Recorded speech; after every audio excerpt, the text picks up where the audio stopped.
ராமதாஸ் வந்து பல கூட்டங்கள்ல நடிகர்கள வந்து ரொம்ப கடுமையா பேசியிருக்காரு. என்ன கலாச்சாரம் இது பாரு.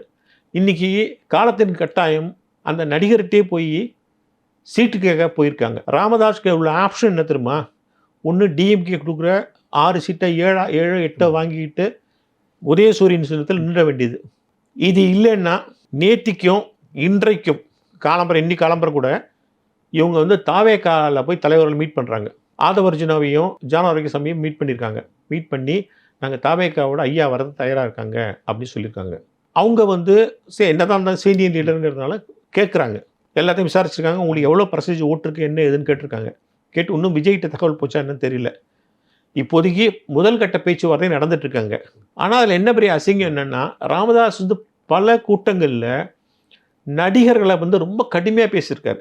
அவரு நீங்க ஆரம்ப காலத்தில பேச்செல்லாம் கவனிச்சீங்கன்னா, நடிகர் கையில நாடார குடுக்குறீங்களே, அது என்னன்னு அவரு வந்து எல்லாரையுமே ரொம்ப கடுமையா பேசுவாரு அவரு. என்ன கலாச்சாரம் இது பாரு. இன்னைக்கு காலத்தின் கட்டாயம் அந்த நடிகர்ட்டயே போயி சீட்டு கேட்க போயிருக்காங்க.